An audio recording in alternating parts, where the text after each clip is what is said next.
бірінші рет көрген кезде мен де өзімде бұл қалай деп ойлап қалдым. Харриді айтып көрген кезде, иә, Харриді көрген кезде бәрібір үйренбеген ғой, біз бәріміз жаңа Гарри Поттерді орысша көріп тастағанбыз, кітаптарын орысша оқығанбыз, сондықтан бір таңсық естілетін сияқты да. Сосын мен де басында ойладым, неге бұлай аударған екен деп. Кейін жаңағы сіздердің жауаптарыңыздан кейін расымен ойладым да, біз бәріміз қашанда бір орыстар қалай аударады, сол дұрыс екен деп ойлаймыз да.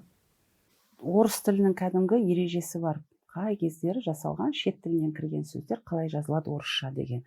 Біздің тіл білімі ұзақ ойланып жатпай, көп ойланбай сол нені қайталап алды. Оның үстіне ол қайталағанда емес, кезіндегі совет кезіндегі талап сондай болды. Ереженің бәрі Ресейде орыс тіл білімі ғылымында жасалады. Тілдің өзінің ішкі табиғатынан бөлек дүниелерге қатысты ереже, шет тілінен кірген сөздер қалай жазылады, анау деген сияқты. Соны одан кейін ол қолдануға міндетті болды. Өйткені сол тізімге қарап, одан сыртқы істер министрлігінің тізімі құрылады, елдердің атауы қалай жазылады, қалалардың атауы қалай жазылады, адам аттары қалай жазылады, кітаптарға қалай жазылады деген. Сонда ол орыс тілінің ерекшелігінде, фонетикасында Харри деп, ха деп айту қиын оларға.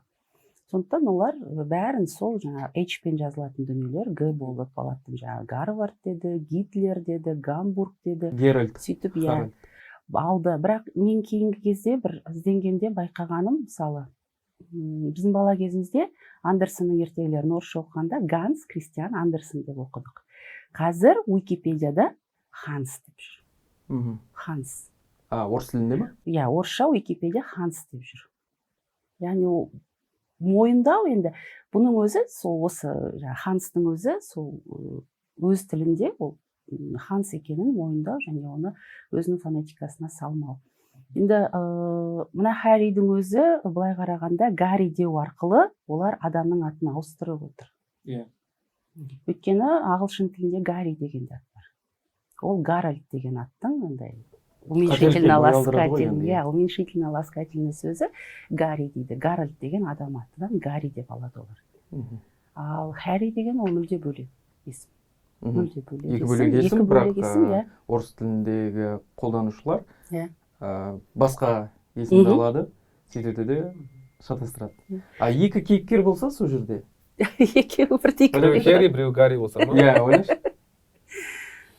Біздің, оның үстіне біздің Харри деп алғанымыздың өзі дұрыс екенін білеміз ғой, және ары қарайғы бізге латын графикасы кірген кезде, егер біз осы Харри Поттерді латын графикасымен қайта басып шығарсақ, егер біз оны Гарри Поттер деп жазған болсақ, онда біз оны латын графикасымен таңбалағанда G-мен жазды. G-мен жазды, онда нақты Гарри болар еді. Шынымен аты өзгеріп кетеді онда. Иә, мүлдем аты өзгеріп кетеді.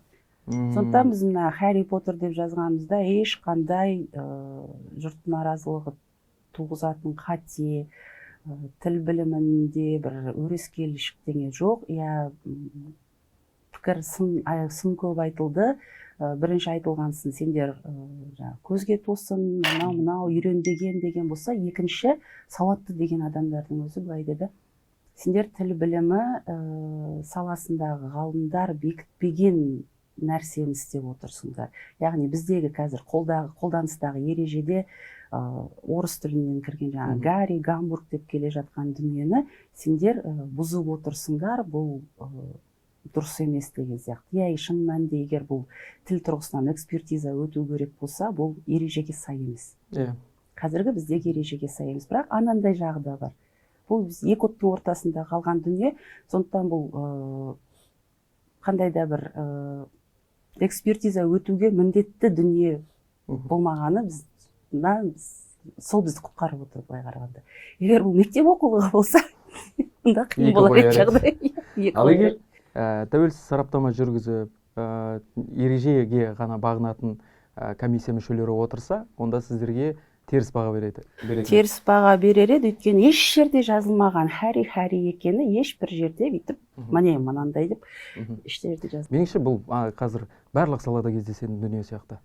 Медицина саласында мысалға емдеу алгоритмін хаттамасы бар, сол хаттама бойынша, бірақ дәрігер ол на то и дәрігер, чтобы анализировал, жағдайдың бәрін біліп, реттеп, қай бір нюанстары бар, оны жалпы ортақ ережеге салып жібермеу үшін, ол ойлануы керек та дәрігер бастысы.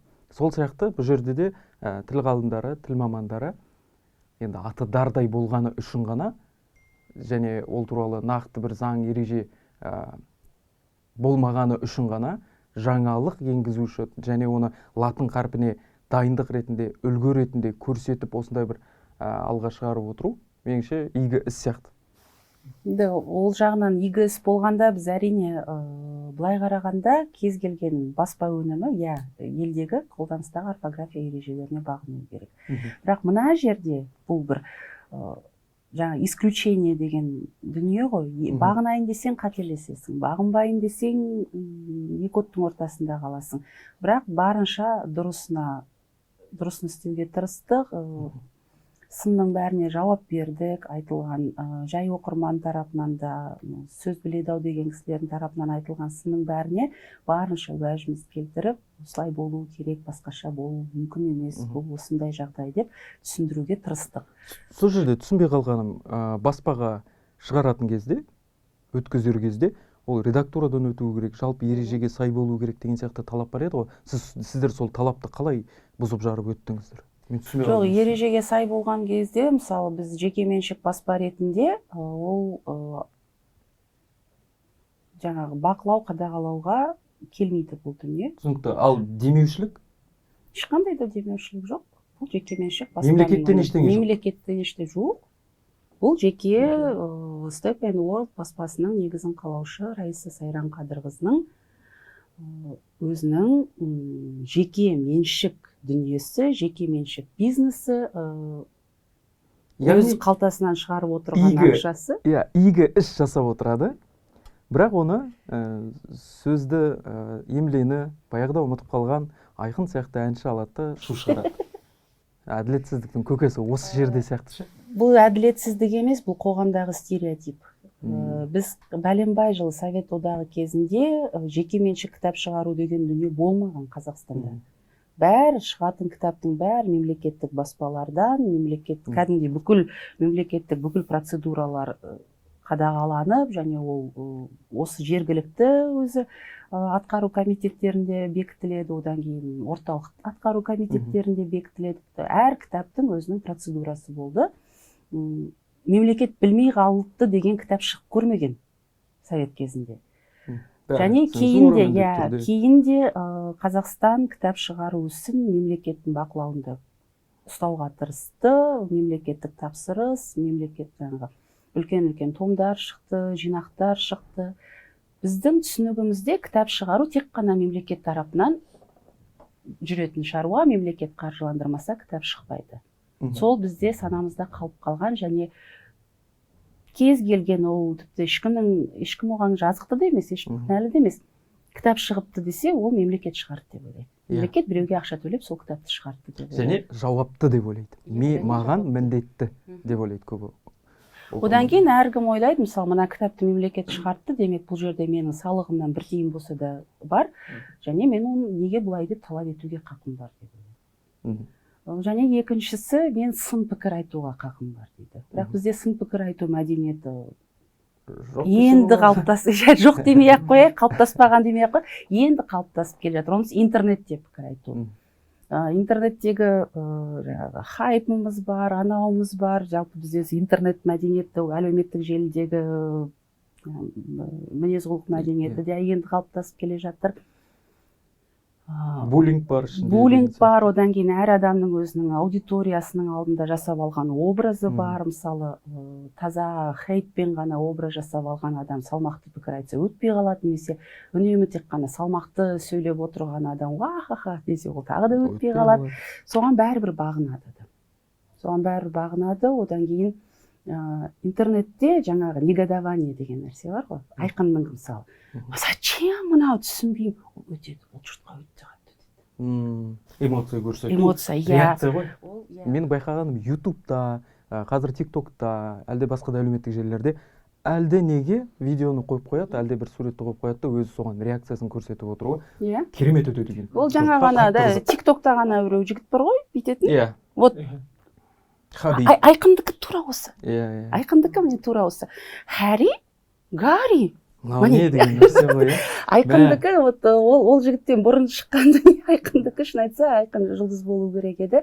Хабидің орнына Айқын жұлдыз болу керек еді, солай. Ой, бір қазақ әншісі жұртқа танымал болар еді. Енді мысалы шындағанда егер этикаға салсақ, анау бәріне салсақ, Айқынның реакциясы мынандай болу керек еді. Мүмкін видео түсірсін, пост жазсын, кітаптың алдында, артында шығармашылық топ, баспаның аты бәрі тұр. Инстаграмнан, Гуглдан қарайды, Step and World, кім осылар екен шығарды. Окей, мен бүгін мына кітапты алдым, Харри деп жазып қойып, жот мен түсінбедім бұл неге екен. Step and World тег. Түсіндіріп жіберіңіздерші, неге бұлай істедіңіздер?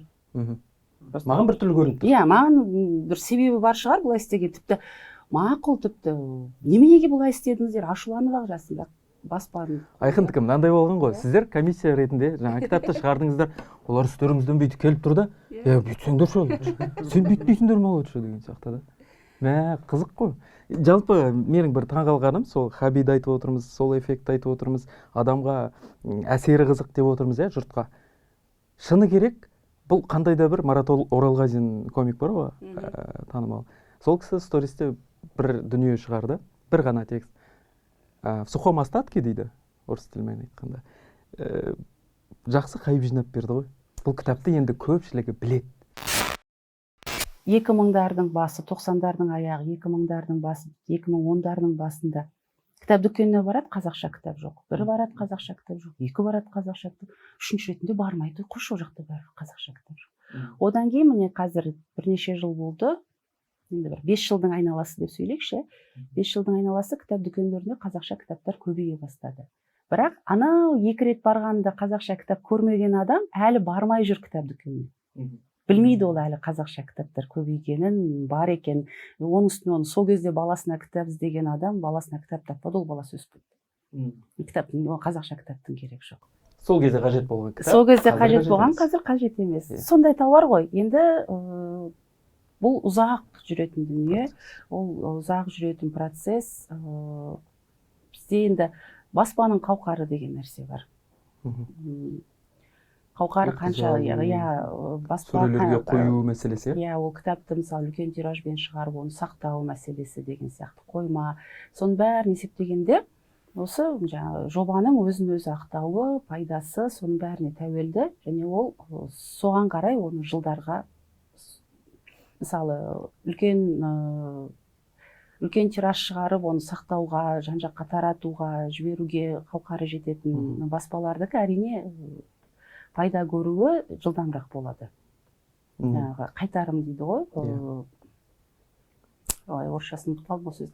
Қайтарымы жұмсаған ақшасынан үстінен пайда табуы ол жылдамырақ жүреді. Кішірек баспалардікі ұзағырақ, өйткені ол аздаған тиражбен шығарады, ол сатылады, одан кейін қайта шығарады, ол тағы сатылады, ол аралықта басқа да факторлар болады, тағы да бірдеңе. Сондықтан бұл тек қана әр баспаның өзінің экономикалық моделіне ғана байланысты және ақталып жатыр. Жақсы. Енді мына мәселеге өтсек. Айқыннан өттік, Айқынды қойдық, қалдырдық. Мәселе, сіз өзіңіз де сыншысыз ғой. Талай журналист сізге өкпелі. Осындай сын мәдениеті деген дүниені журналистердің өзі де түсінбейтін сияқты көріне ме, қалай? Сын деген мынандай нәрсе ғой. Мен мына нәрсені сенен жақсы істер едім, қолымнан келсе. Менің ойымда сын модельдеуі ол мынандайды. Адам су алып жатады, мынандай стақанға болсын. Сол кезде адам ұстап тұрады ғой біреу. Ұстап тұрған кезде шетінен төгіліп жатса, мынандай болу керек та, сын. Ол сын емес ғой, ол көмектесу ғой ол. Иә, сын ол мін емес қой, мінеу емес. Егер сен мынан қара, мынау төгіліп жатыр деп бүйтіп қарап тұрсаң, оның қолындағы дүниеге, ол мінеуге жататын сияқты. Осындай сыннан журналистер сол мынадай грамматикалық қате көрсетсе де, сіз тақырыбын скриншотын жасап тұрып көрсететін болғансыз бұрын. Қазір кішкене басылып қалған сияқтысыз. Сондай сын бәрі каналға кетті. Енді ол сын болғанда былай ғой, сынның да сыны бар. Мен өзімді бір сыншы деп атай алмаймын. Мен және менің көрсететінім мынау бәрі жақсы да, тілдің жағдайы бәрі кереметті. Сенің ғана материалыңда осы қате бар деген сөз емес қой. Ол жалпы, міне мынау мысал. Мына скриншоттағы, мына сайттың мынау қойған зак, бұл жердегі қате бәріңде бар. Мынаны көріңдерші, және осындай өзіңде осыны тауып алып, осыны басқаша дұрысын жазуға тырысшы деген әңгіме. Мүмкін подача дейді ғой, хайпқа кетіп қалам ба, кейде бір осыны да білмейсіңдер ма деген сияқты кейде кетіп қалады. Өйткені қатенің көбі, мына әсіресе мен жақсы көретін жаңалықпен бөлісуден, ол қалай дешеді, көрінеу қате да ол. Ол кәдімгі очевидный қате. Ол грубый дөрекі дейміз ба, тіпті өрескел, ол қазақша білетін адамның тіпті миына кірмеуге тиіс дүние еді ол. Қазақша білетін, таза қазақша сөйлеп өскен, қазақша кітап оқып өскен, қазақша жазып жүрген адамның миына кірмеуге тиіс дүние ол. Қайдан келді ол? Репост заманынан бастап келген сияқты. Репост, ол репост деп аудардық, бітті. Мен баяғыда нанымды біреумен бөлісуші едім, қазір наныммен біреумен бөлісуші. Сондай. Менің сол көп жазатын дүнием осы. Мен мысалы бір кейде біреулерде болады, шын мәнінде бір ешқашан көрмеген дүниені, бір қатені біреуден көресің, ойлайсың, бұл неге бұлай деп. Ал енді жаппай, және жаңағыдай мүлдем бір қазақ тілін мектепте оқыған адамның өзінің миына кіріп шықпауға тиіс дүние материалдарда жүрген кезде шынымен ойлайсың, тоқпас болман бәрі. Құдай өзі кешірсін, және естіп отырғандар кешірсін. Осы дүние. Бұл сіздерге тікелей жеке бастарыңызға қатысты айтылған дүние емес, бұл ситуацияға қайдан құлағы қалқайып шыға келген қате деген. Мысалы, мектепте қазақ тілі мен әдебиетінен сабақ беретін мұғалім балалар тұрғызып қойып, сендер жақсы оқу керексіңдер деген кезде, мен шынымен, кім оқытты дейсің? Мынау қайдан шықты дейсің? Оқу керексіңдер. Сендер жақсы оқу керексіңдер, сендер тәртіпті болу керексіңдер деген кезде, шынымен ойлайсың. Не қылып тұр мына жерде дейсің да? Айтуы мүмкін, мынандай ой болуы мүмкін ғой, енді ол бір қате ол оның ешқандай кәсіби білігіне оның сын бола алмайды, бір қате ол нұқсан келтіре алмайды. Ол керемет мұғалім, керемет ұстаз, керемет педагог, керемет тәрбиеші болуы мүмкін. Және бір ғана керексіңдер, керекпіз деп айтқаны оның ешқандай да көрсеткіш емес деп. Бірақ ол ана 30 баланың алдында сендер жақсы оқу керексіңдер десе, 30 баланың ойында біз жақсы оқу керекпіз деп қалыптасты. 30 баланың ойында біз жақсы оқу керекпіз. Осыдан кейін таңғалудың да қажеті жоқ сияқты. Одан кейін ол 30 бала үйіне барады да, 30 іні қарындасына, сіңлісіне, біз жақсы оқу керекпіз, сен тәртіпті болу керексің дейді. Одан ол осылай таралады. Ол қайдан шықты? Негізі бұл керек біздің шығуының өзінің төркіні үлкен лингвистикалық проблема. Ол менің проблемам, немесе мұғалімнің проблемасы, соны айтқан бір материалында сөйтіп керекпіз деп жазған адамның проблемасы емес. Ол үлкен лингвистикалық проблема, және ол оның түп төркіні, мысалы тамыры, мысалы керекпіз деген жіктеу жағынан қате ғой, бірақ оның түбі індетіп келгенде ілік септігінен шығады. Менің керек пе? Ілік септігі және қазақ тіліндегі жақсы сөйлем деген қалыптасқан бір дүние бар. Ілік септігі мен тәуелдік жалғаулы сөздің матаса байланысуы керек біздің проблеманың, қатенің төркіні сол жақта. Содан келді, тәуелдік жалғау, үшінші жақтағы бару керек деген нәрсен, соны ақырындап келді де, оның салдары мына керек сөздің жүктеліп кетуге. Енді осындай бір даулы ережелерге келсек, рахмет сөзі.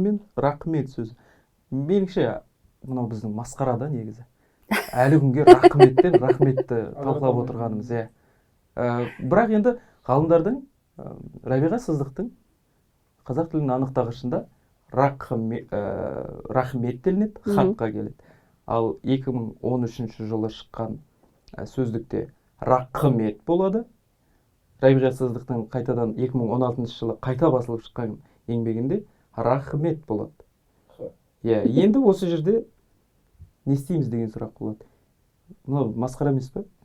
Енді масқара дегенде бұл фонетикалық ізденістердің нәтижесі ғой. Дыбыстардың үйлесімі, бір жылдары х мен м үйлеседі деп шешті ғалымдар, ұйғарды, сөйтті де рахмет деді, дұрыс деді. Одан кейін іздене келе, ойлана келе, қой, х мен м үйлеспейді екен, қ болу керек екен, бірақ қ мен м қатар тұра алмайды, сондықтан олардың арасына ы түсуі керек деді, мақұл деді. Рақымет жазылуында рақмет болса, айтылуында рақымет болады деді. Содан кейін мысалы қазір тіпті Ахмет Байтұрсыновтың өзінің есімін Ақымет деп айтып, Ақымет деп жазатын ғалымдарымыз бар. Ақымет. А деген әріп бар ма ішінде? Ақымет деп жазады. Ақым ет. Тіпті өзі де солай жазған деген бір уәждерді көрдім. Мен індетіп зерттеген жоқпын, ол жағын қарастырған жоқпын. Бірақ бұның салдары таза фонетикадан келіп шыққан дүние, енді қазір сөз жасамға тіреліп отыр. Сөз жасам қисынына тіреліп отыр да, рахмет деген, рақым ету дегеннен шыққан. Енді ол кішкене қисынға келмейтін дүние, өйткені рақымет деген қазақтың сөзі емес, ол бәленбай араб тілінен бастап, мысалы, тәжіктерде де рахмат дейді, тәжіктер рахмат дейді, өзбектер рахмат дейді. Енді ол қалай болғаны сонда. Енді ең мен күлетінім рақым ет дейді ма, рақым ет дейді. Енді одан кейін түрлі мынандай жастар көбінесе рахмет ете қойыңызшы дейді. Рақым ету деген рақым етіңіз дейді. Рақым етіңіз дейді, тіпті арсырып кеткенде рақым ете қойыңызшы дегендер нәрселер де бар. Сол дүние кішкене қисынсыз. Тіл маманы емес, өзі дінтанушы ғой деймін. Бірақ сол кісілердің тіл мамандарының еңбегіне ортақтасып, анда-санда сұхбат бере қоятыны қатты ұнамайтын дүние. Солардың бірінде айтады, мәдениет деген сөз, ол мәдени ет деген сөз дейді. Ету. Әдебиет деген сөз, әдеби ет деген сөз дейді. Ол әтун деген араб тілінен жалғау. Соны айтам. Ол кішкене этимолог ғалымдар айналысса, олар айтса бір жөн екен дейді. Бізде сол әлі күнге дейін осындай рахметпен рахметті айттық, туған мен туылған да бар. Осыны түсіндіруге түсеңіз. Туған мен туылған жөнінде мен 2014 жылы Айналайын деген сайт болған. Ол кезде сол Айналайын сайтының бас редакторының кәдімгі тапсырмасымен үлкен материал жасаған. Үлкен материал болғанда мен ол жерде ешқандай бір теориялық тұрғыдан ештеңені түсіндірген жоқпын, бірақ арғы бергі қазақ әдебиетін ақтарып, біраз мысал жинадым. Бір жерден қазақ әдебиетінде бір жерден мен туылған деген сөз көрген жоқпын. Мағжан мұндай болып мен білмеймін кімнен тудым. Күннен тудым дейсің. Арғы жағында Шәкәрім анадан алғаш туғанында, Абай туғанда дүние есігін аша біледі. Бүгін мен туған күнім өй-пәлей. Мұқағали. Ешкімде жоқ. Құрыштан туған, анадан туған, мынадан. Қазақ тілінің өзінің табиғатында сен кімнен туғансың деп сұрайды. Қай туғансың деп сұрайды. Туылғансың деген әңгіме мүлдем жоқ. Туған жер, туған туыс. Туған туыс болса, егер туылған болса, туылған туыс. Еш жерде қазақ тілінің өзінің былай тілдің өзін нетіп қарағанда, сараптап қарағанда, еш жерде туылған деген сөз жоқ. Бұл туылған қайдан шықты? Біріншіден орыс тіліндегі рожать, рождаться. Ырық. Родить, родиться. Рождать емекші, родить, родиться. Екі сөз бар. Родицаны туылу деп аударады. Туылу дегенде сонда бізде тура сол формаға салып, етіс формасына салып та туылу деп қойды. Окей. Екіншіден, Құран аударылғанда. Лям ялид, уа лям юлад. Орысшаға аударғанда, он не рожден, не рождал. Не рождал. То есть ол ялид, юлад, араб тіліндегі өздігі түспен ырғысыз етсіз. Тура, былай қарағанда сол. Ол жаралмаған. Тумаған. Және былай қарағанда қазіргі тілмен айтқан туылмаған. Соны аудару керек болды. Сол күйі сол аудар. Тумаған десе біртүрлі болып қалады ғой. сөйтіп аударды да ол кіріп кетті қолданысқа. Ал тағы бір аудармасы бар, маған бұны Қарагөз айтқан кезінде. Ол ешкімнен тумаған, одан ешкім туған жоқ. Кішкене әдемілеу. Әдемі. Ол ешкімнен тумаған, одан ешкім туған жоқ. Вот, болды. Енді осыны сөзді көбейтіп қайтеміз, тумаған, туылмаған деп айта салуға болады ғой. Нен кетіп жатыр? Нен кетіп жатыр. Бірақ біз бір нәрсені ескермейміз. Тілде исключение деген нәрсені бір ғана сөзге телуге келмейді ғой. Онда барылу, болу, келіну болады. Е? Туу болса, жаңа туды біз ырықсыз етіске салсақ, онда бару, келу, тағы не. Оғдай, сондай дүниелердің бәрін ырықсыз етіске, мысалы, семіру деген етістікті, біз ырықсыз етіске сала семірілген деп айта алмаймыз. Семірілу. Сондай нәрсе ғой.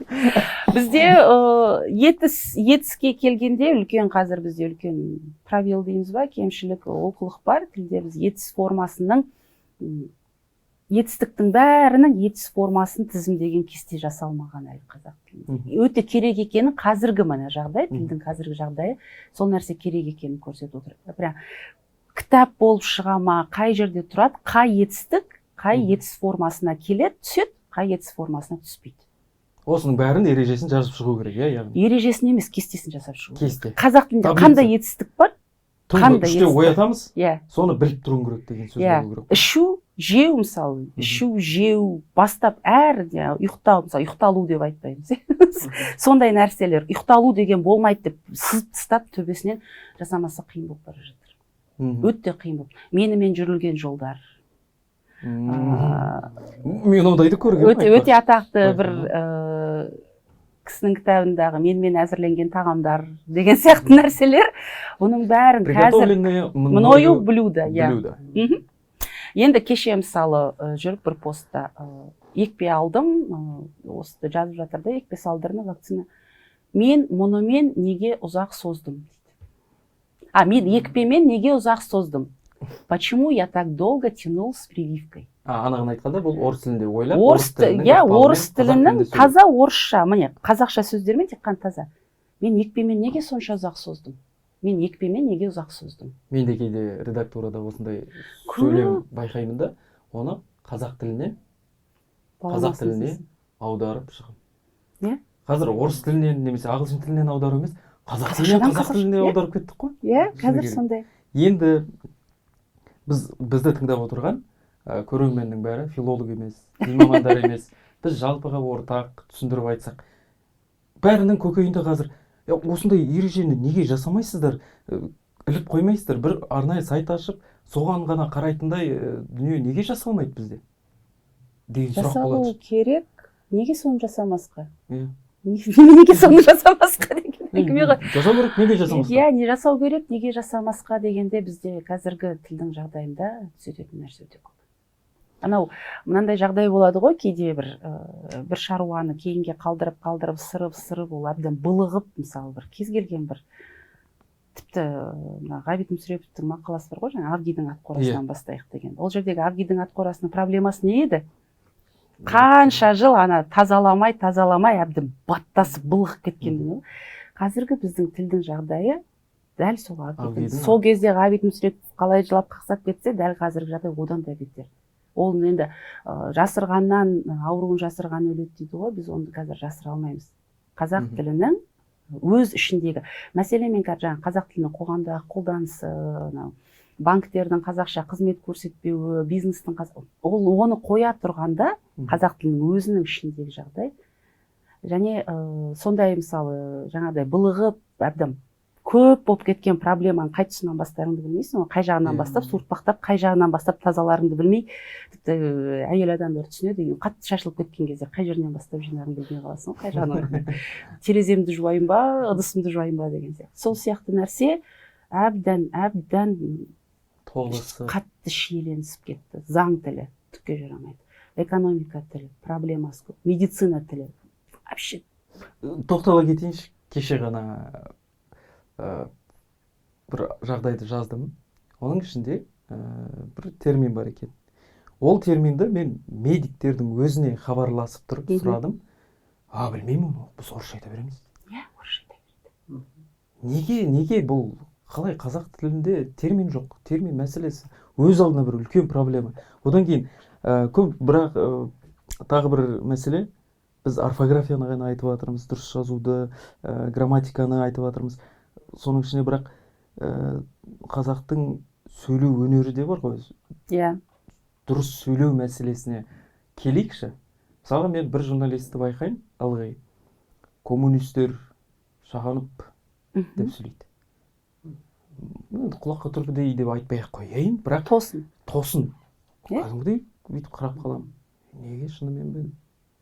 Енді осыны да сол Агидің бір қорасының біреу шығар.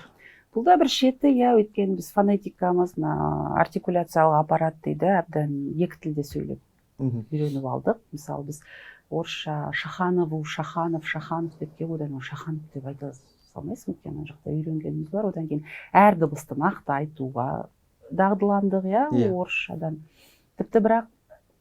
Тіпті орыс тілінің өзінің орфоэпиясында, мысалы, олар молоко да демейді. Молоко да дейсің, молоко. Молоко? Молоко. Жеп қояды. Жеп қояды. Твердый знак деген нәрсе, мысалы, транскрипциясында, молоко деген сөздің транскрипциясында твердый знак молоко деп келеді. Молоко. Осындай дүниелер бар, оның бәрі енді әрине ол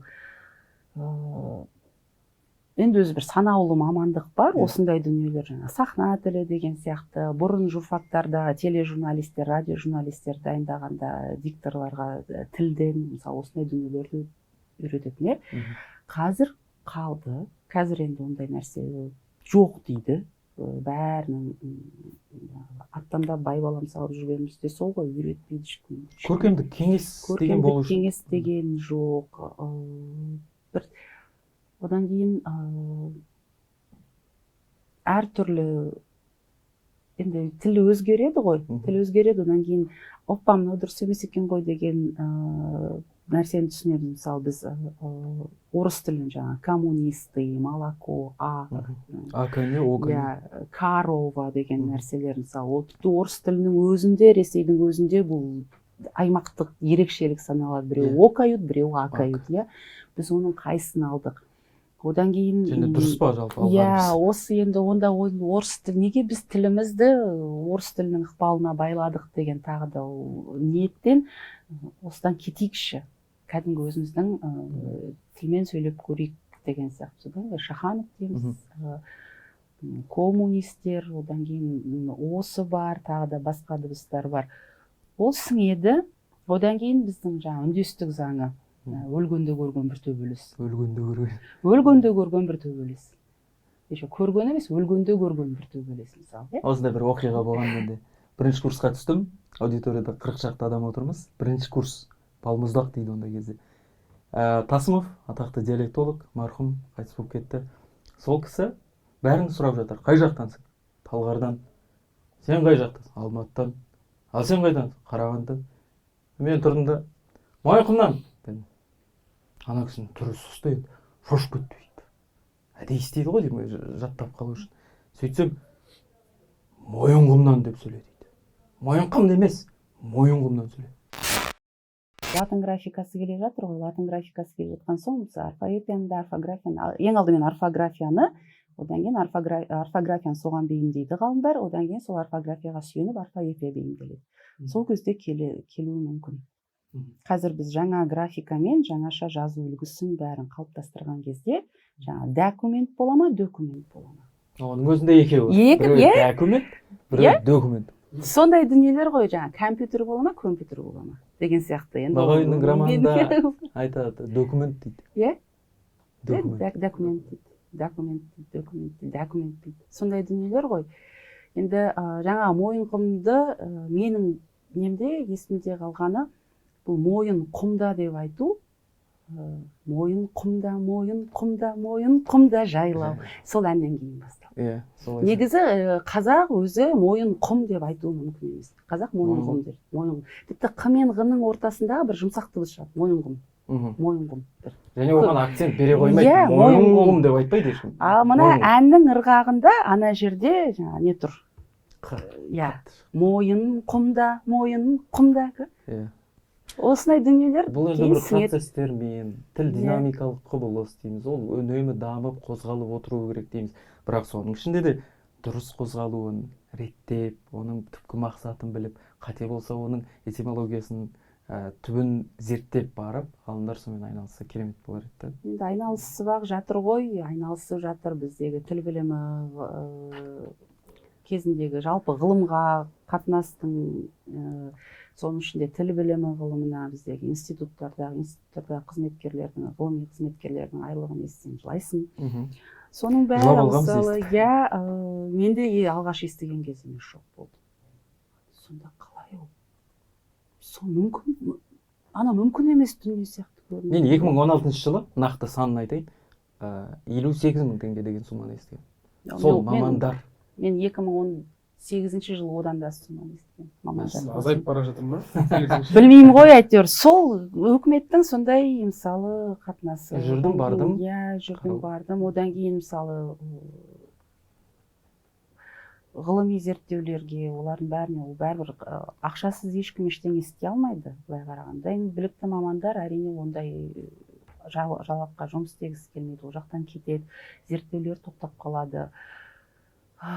Сөйтіп әйтеуір бір кеткен кезі болды, одан кейін жүйелей алмай қалдық, өйткені жан жақта мысалы онысы тіл деген жалпы өз қай кезде де даулы нәрсе ғой. Өмір бойы мен білетінім мына ұлттық университеттің филология факультеті мен Абай атында педагогика институтының филология факультеті ешқашан келіскен емес бір-бірімен. Кейбір жағдай Аржанда Жемпейдің филология факультеті бар. Осы жерде бір мәселенің басын шығарып отырсыз да, негізі. Ғылымға сақалымен келетін адамдар бар да. Ғылымға сақал, мен айтып отырмын ғой, мен жасымды сыйламайсың ба? Негізі оның этимологиясы дұрыс болмауы мүмкін. Ол бір стилистикалық қате жіберуі мүмкін да. Бірақ бізде, сен ғалымға сөйлеп отырсың, айналайын. Сен кімнің еңбегін, 20 жылғы еңбегін жоққа шығарып отырсың. Осындай бір көзқарас бар да, біз дамай алмайтын сияқты, шыны керек. Енді мынандай мәселе бар да, есетсем білесің оны, журналистер, олардың тілі, олардың қате қолданысы туралы жинақталған керемет сөз түзер деп. Оқымадым, бірақ керемет сөз түзер деген еңбек шықты. Оқымадым, бірақ керемет деген жақсы екен. Өйткені автора не читал, но осуждаю деген сияқты болса. 500 данамен шықты, себебі өздеріңізден көріңіздер. 500 данамен шыққанда ол қазіргі сигнальный тираж. Негізі ол одан да үлкен данамен шығады деп жоспарланған. Бұл ақпарменнің кәдімгі пәрменмен жоқ. Аппараттың пәрменімен ақпарменге тапсырма беріліп, ақпарменнің ары қарай ұйымдастырып жасаған дүниесі.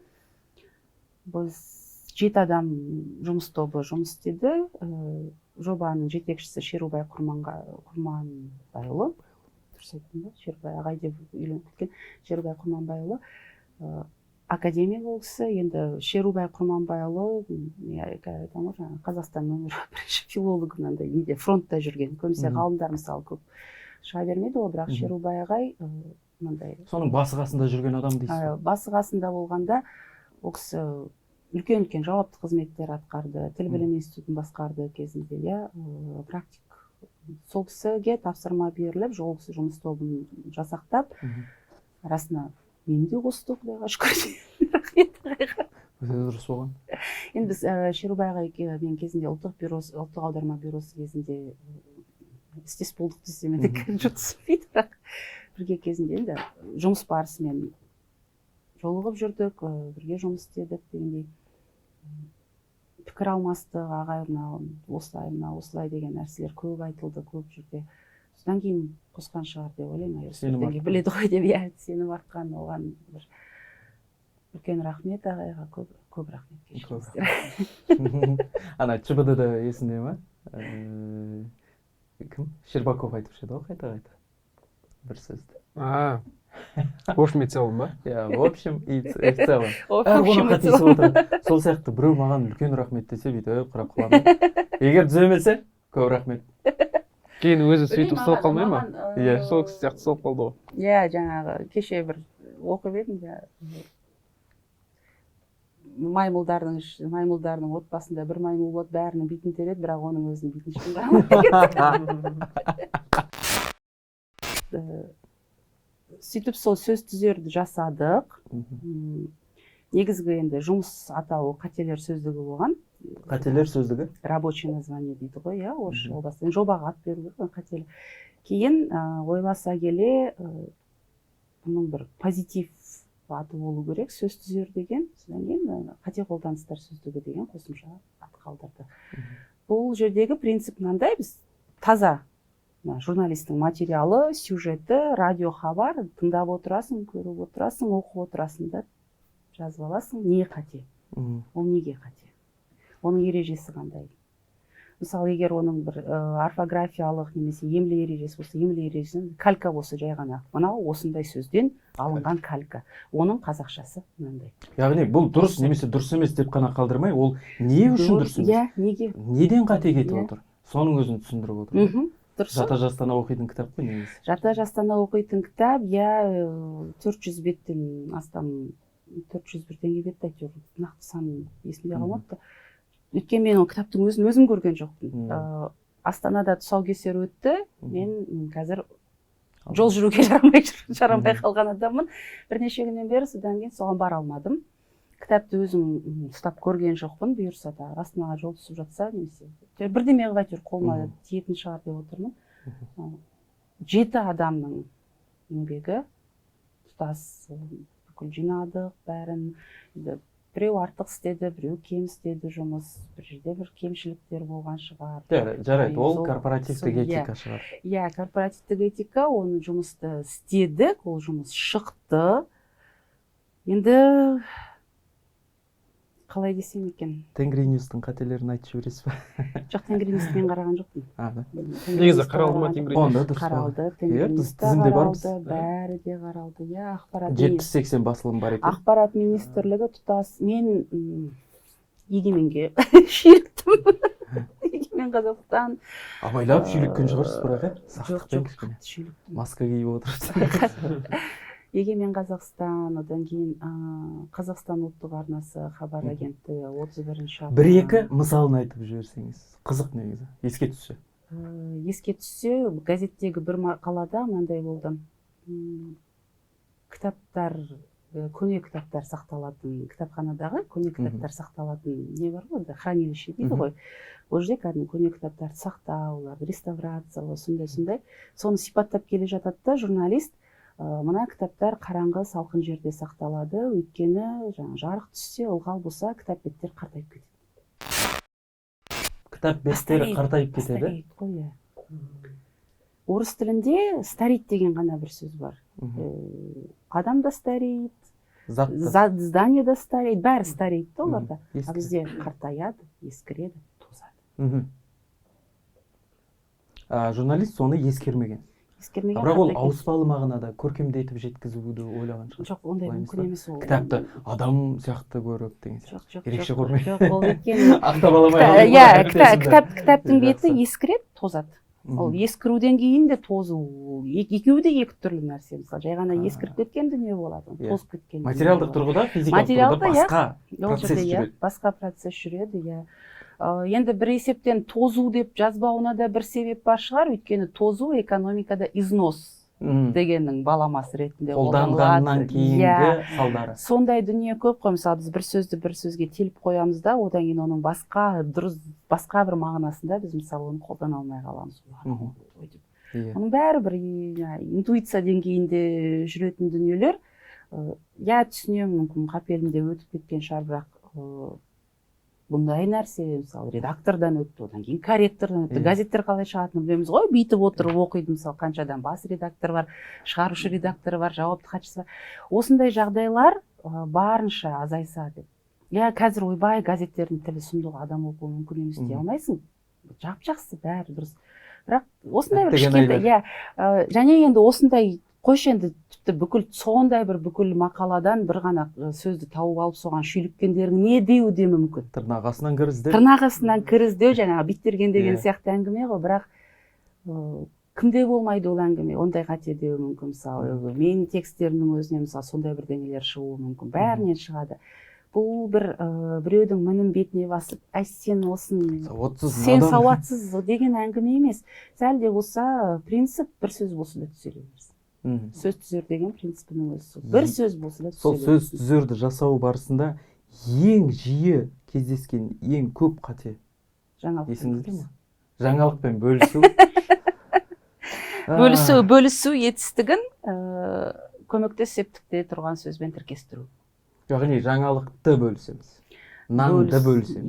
Бірақ досыңмен, бауырыңмен бөлісесіз. Оқырманыңмен бөлісесіз. Одан кейін орыс тіліндегі мына ны, овы, ски деген дүниелердің аудармасы ретіндегі д, лық-лік осы. Яғни д-ның, лық-ліктің қате жалғанған мысалын келтіріп өтсек. Ең көп біздің филология ғылымдарының докторы Орынай Жұбаева апайымыз әдейілеп тұрып осыны қажетті, лайықты, керекті, бәрін терді, кәдімгі бәленбай бет болды, әрі отырып. Керегі жоқ ол жердегі тының да дінің де. Керек, қажет, лайық. Өзі қазақ тіліндегі кәдімгі сөз. Ал ол неге д-ді жалғанып кетті? Өйткені нуж, ный, необходимый, ал мынамен салыстырсақ, достойный. Қажет, қажеттілік. Екеуі екі бөлек мағына. Екеуі екі бөлек. Ал егер қажет қажетті болса, ол дұрыс емес, иә? Ол мынандай әңгіме ғой. Сөз жасау. Сөз жасау, иә, мысалы білім, білімді, білімділік. Ол орыс тіліндегі образование, образованный, образованность.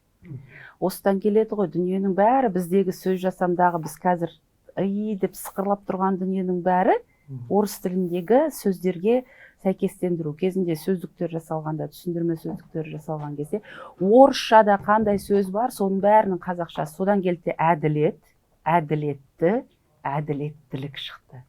Ал шын мәнінде әділ, әділет. Әділ, әділет па? Қандай деген сұраққа әділет бола ма? Не деген сұраққа? Қандай әділ? Қандай әділ? Бізде екі түрлі ғой. Неден қандай шығады, қандайдан не шығады. Сонда әділеттілік деген сөз жоқ мүлде? Болмау керек еді. Әділдік болу керек. Білім не? Білімді. Мысалы, менің білімділігім демейді, менің білімім.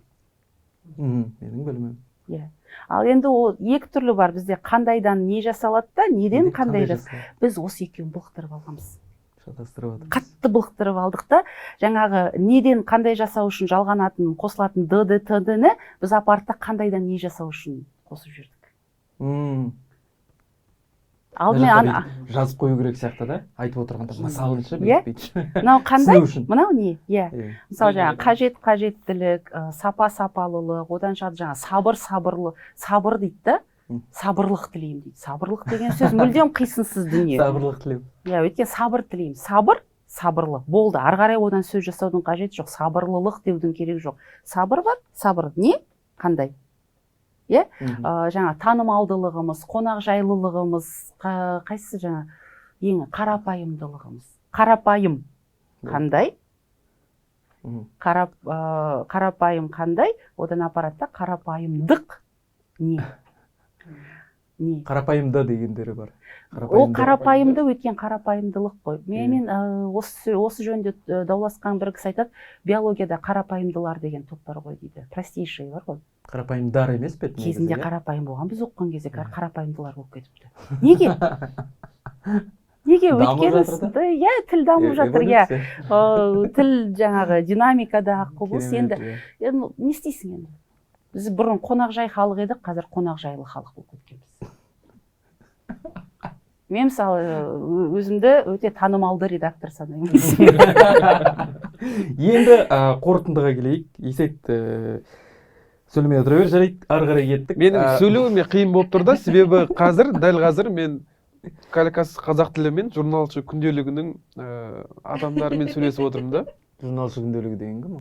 Журналшы күнделігі деген бір мықты бір редактордың каналы бар Телеграмда. Сол үшін маған сөйлеу қиындау да, бір нәрсе сөйлеп қалып, қате айтып қалып, кейін екі жақтан журналшы күнделігі мен Калькасыз қазақ тілінде жүрсем деп. Суретіңмен, скриншотыңмен ба? Сөйлеп жатқан скриншотты. Калькасыз қазақ тілі кеше 6000 адамға толды. 1,5 рахмет. 1,5 жылға сәл 10 күн қалды, 1,5 жылға негізгі меже ретінде 1,5 жыл дей берейікші. 1,5 жыл және 6000 адам. Бұл өте жақсы көрсеткіш деп есептеймін өзім, бірақ сол жерде айтылған дүниені қорыту жағынан кішкене тағы да бұл ең басты, мен айтылған дүниеге қатысты, мысалы жаңағы бөлісу етістігіне байланысты нәрсені қақсап айтып, мысалы қанша редакцияларға барып тренинг өткіземін, шағын воркшоптар өткіземін, сол жерде ең басты бастайтыным осы былай істейді. Соңында да қаншалықты сіңіп қалған дүниеге жаза берем, айта берем, жаза берем, айта берем. Біреу болмаса біреу осы дүниеден арылады, біреу болмаса біреу осы дүниеден құтылады деп ойлаймын. Негізі қазірдің өзінде бізде де Тенгриньюсте бәрібір қате кетеді ғой. Қате кетеді, бірақ мынандай жағдай көп болатын сияқты да, бізде мысалға басқа бір бақ өкілдерінің сайттардан қате көріп қалсақ, маған әдейі шүйлігіп отыр деген ойлар көп болады да. Қатесін белгілеп жіберсең, ол кейін Тенгриньюс іздеп кетуі мүмкін да, мен де бұлардың бір қатесін тауып аламын деп. Бізде журналистикада жалпы осындай қате жағынан, сын жағынан әлі бір мәдениет қалыптаспаған сияқты дейінші. Қабылдау ма? Сын қабылдау мәдениеті. Сын қабылдау мәдениеті. Бізде енді бір Тенгриньюсты мақтап, өзімізді мақтаған деп болмайын, бірақ бізде ондай не жоқ. Біздің қатемізді түзеп жүрміз, сіз де түзеп жүрсіз. Алғысымызды айтып, рахметімізді айтып, жөндеп жібере қоямыз. Бірақ іштей айғайлап, редактор у-шу шығарып, ұрысып, неге бұлай жазасыңдар деп. Ол енді бөлек әңгіме. Бізде мына қатені айтудағы интонация деген нәрсе болады. Кез келген адамға бірдеңе сөйлегенде тональность дейді. Тональность, мысалы, бізде ең қиыны біреуге қатесін көрсеткен кезде тональностьта мысқыл жүреді және таба жүреді, міндетті түрде. Онсыз көбінесе мынау осындай болып қапты дей салмайды. Мен де дей салмаймын. Осында білмейсіңдер ме, мынаны қарашты, мысалы. Енді кейінгі кезде мен кейінгі бір 2 жылдай болды ау деймін, тек қана өзім таныс журналистердің ғана қатесін көрсем айтамын. Тіпті ешқашан қазір тіпті қойдым, Фейсбуктағы біреудің жазбасына барып, әр қате басылып кеткенін жазбаймын, ешқашан мынандай нәрсені жазбаймын. Көрсем каналға апарып жазамын. Каналға апарып жазамын, бірақ ол жерде мынау сенікі, мынау деп көрсетпеймін. Таныған адам өз танып, мынау қате болды ғой десе жақсы. Ал егер өзінікін танып, мен осыны түсінемші, қатты түсінем осыны. Маған айтады, Ардақ, сен неге жеке өзіне ғана жібере салмайсың деп. Басқалар көрмейді ғой бұндай қатені. Басқаларды жібере береді ғой. Мен әрбіріне жекесіне жазып отырайын енді. Қаншама журналист бар мысалы. Менің ойымша, калькасыз қазақ тіліне 6000 адам жазылған, оның бір 70-80% журналистикаға қатысы бар адамдар. Журналистикаға қатысы бар адамдар, редактураға қатысы бар адамдар. Мен тек қана тілейтінім, мынау шынымен осындай екен, мынау осындай екен, десе, Құдайға шүкір, осы да бір жоқтан өзгені бөлісуді, жаңалықпен бөлісуді айтып қақсап қоймай қойды ғой, соның несі бар екен, содан тілі құрып қалама, кете берсін да, ол бір қатеден не болады дейсің, ол тіпті қатеде емес, ең сорақы дүние бар, сіңісіп кетті ғой деген дүние қазіргі. Қазақ тілінде. Ол сіңіп кетті ғой, ол жұрттың бәрі солай айтады, демек оны ережеге болмайды олай істеуге. Онда бәрін, оның артында мен кеше жаңағы Қазақстан Республикасының президенті Қасым-Жомарт Тоқаевқа деп басталатын деді ғой. Ана жердегі бір қанша 10 шақты сөздің ба, тіркестің тізім жаздым ғой. Егер біз көмектесіп деген осындай формада қабылдасақ, осындай қолданыс, ананың бәрін қабылдаймыз. Бәрін жаңағы барылған келінген. Мен мұнымен неге создым, мен екпемен неге создым дегенді де сен онда қабылдайсың сен онда тіліңді мүлдем, онда бұна қазіргі оқулық ереженің бәрін сыпырып таста, мусорға бәрін қайта жаз.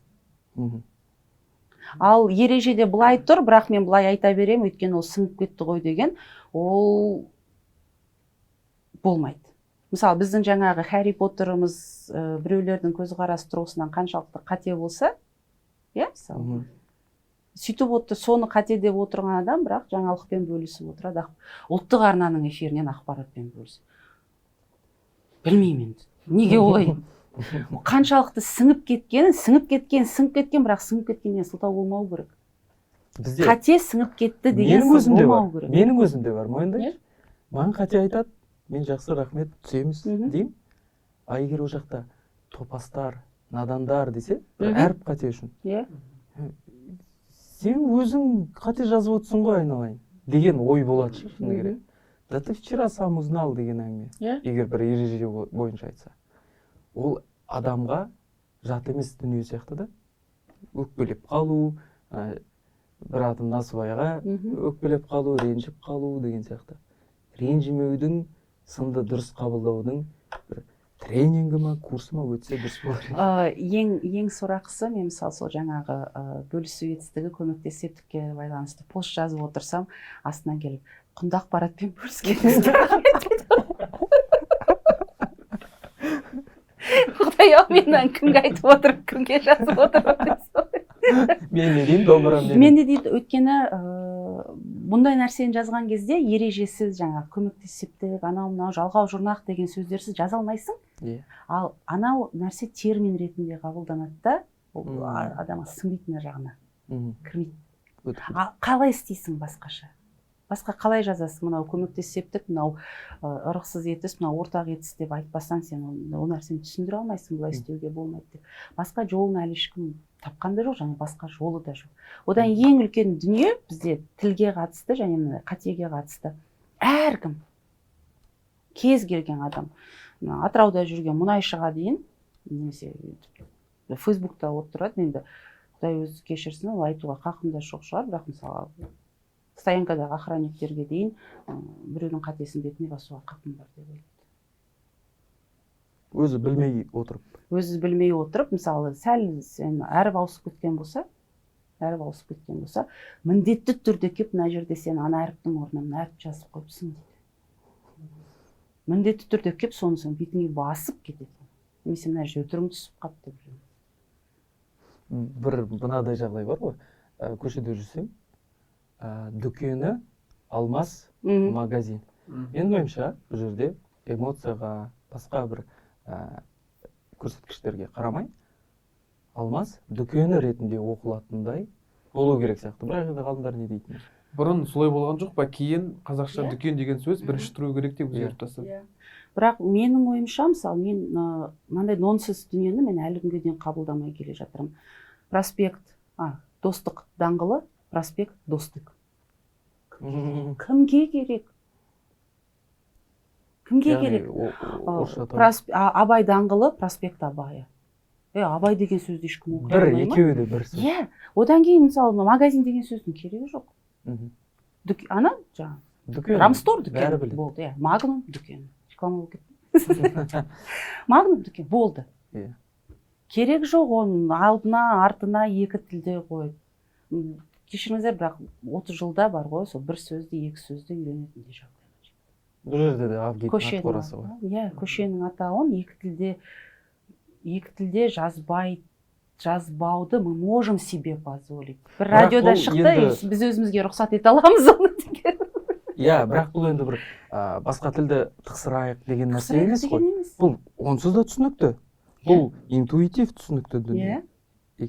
Басқа қай елде, мен көрсетіңіздерші маған басқа бір елді, біз сияқты көшесінің атын екі тілде жазып отырған басқа бір елді. Мен түсінер едім, егер Мысырда арабская вязь дейді ғой, төте жазуға ұқсайды. Сондай тұрады және ағылшынша тұрады. Екеуінің біреуін нақты түсінбейтін адам бар демек.